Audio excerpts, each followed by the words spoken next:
आज हम देखते हैं विथ का यूज़ फ्रेज के रूप में। किन किन वर्डों के साथ विथ का यूज हो सकता है। तो सबसे पहला यहाँ फ्रेज है एंग्री विथ। याद रखिएगा, एंग्री विथ का अर्थ होता है क्रोधित होना, लेकिन किससे? व्यक्ति से। और एक होता है एंग्री एट, क्रोधित होना किसी वस्तु से। दो चीज़ याद रखिएगा, कभी कभी हम नाराज़ तो होते हैं, नाराज़ होना या गुस्सा होना या क्रोधित होना होते तो हैं, लेकिन कभी कभी हम व्यक्ति से नाराज़ होते हैं और कभी कभी हम उसके व्यवहार से नाराज़ होते हैं। एक एग्जांपल मैं आपको बताता हूँ, जैसे माँ और बच्चे का एग्जांपल लीजिए आप। क्या माँ कभी अपने बच्चे से नाराज़ हो सकती है? बिल्कुल नहीं। माँ उस बच्चे के व्यवहार से नाराज़ हो सकती है। एक माँ है, उस बच्चे ने कुछ गलती कर दी तो वो माँ उससे नाराज़ नहीं है बच्चे से, बल्कि बच्चे के व्यवहार को लेकर नाराज़ है। तो कभी भी यदि व्यक्ति से नाराज़गी हो तो एंग्री विथ आएगा, और कभी भी यदि उसके व्यवहार से नाराज़गी हो तो एंग्री एट आएगा। चलिए देखते हैं हम कुछ एग्जाम्पल्स यहाँ पर। तो पहला एग्जाम्पल लिखा है यहाँ पर एंग्री विथ। तो याद रखिए एंग्री विथ होगा किससे? क्रोधित होना किससे? व्यक्ति से।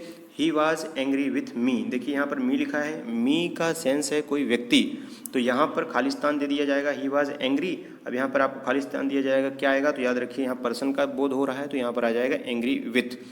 अगला हम देखते हैं ही बिकेम एंग्री। अब एंग्री के बाद देखिए यहाँ पर लगा हुआ है eight.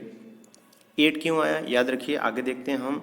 He became angry at your rude behaviour, यानी बुरे व्यवहार से वो नाराज़ है। तो याद रखिए, कभी व्यवहार की बात हो, व्यवहार से नाराज़गी हो तो एंग्री एट आएगा। किसी वस्तु से नाराज़गी हो तो एंग्री एट आएगा, लेकिन यदि व्यक्ति से नाराज़गी हो तो एंग्री विथ आएगा।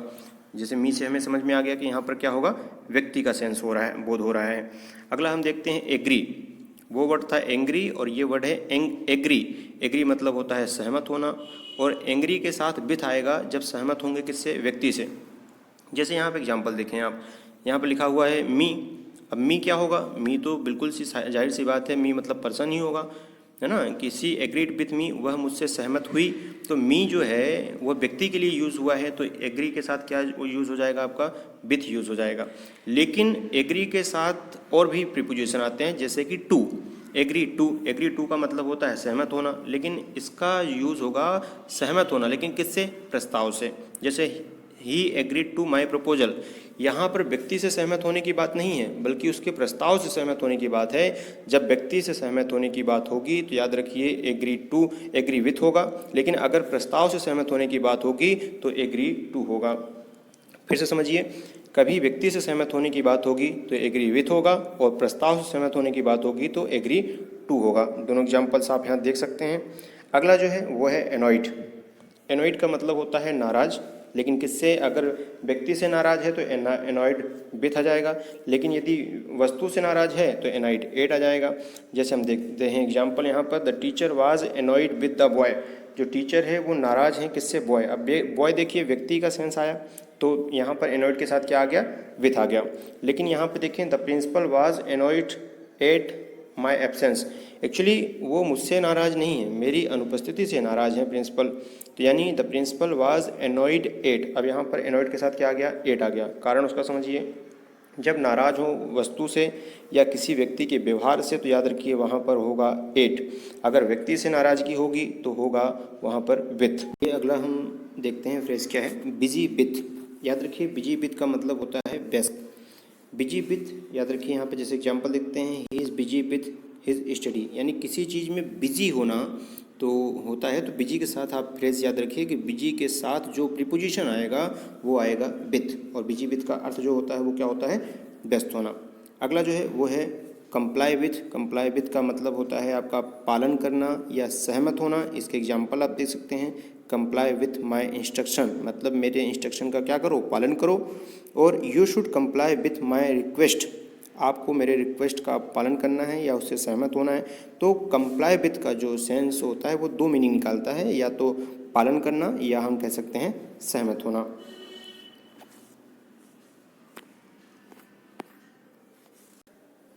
चलिए अगला हम देखते हैं यहाँ पर चार्ज विथ।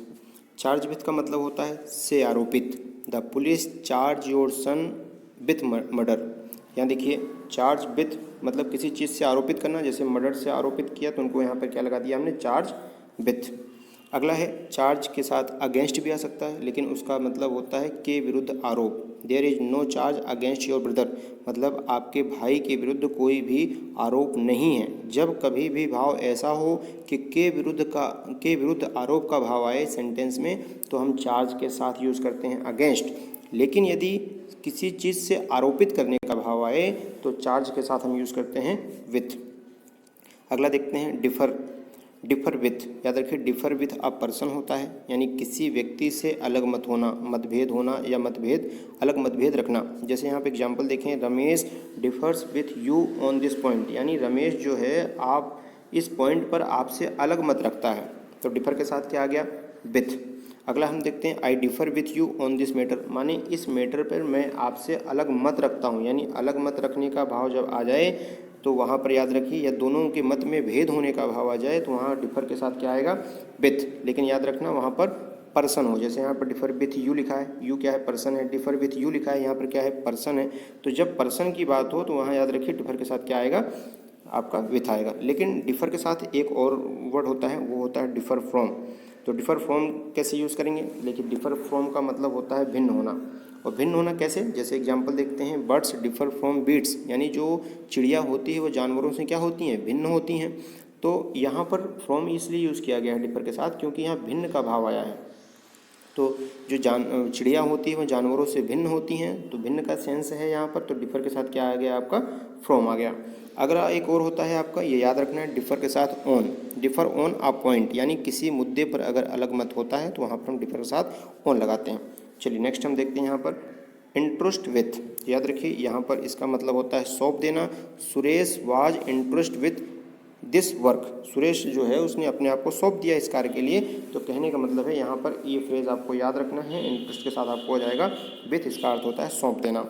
अगला है फैमिलियर, बहुत ज़्यादा इंपॉर्टेंट वर्ड है ये, फैमिलियर विथ, किसी चीज़ से परिचित होना, और इसके साथ कोई ना कोई सब्जेक्ट के रूप में कुछ होगा, किसी सब्जेक्ट से परिचित होना। जैसे यहाँ पर हम देख सकते हैं, he is not familiar with me, यानी वह मुझसे परिचित नहीं है।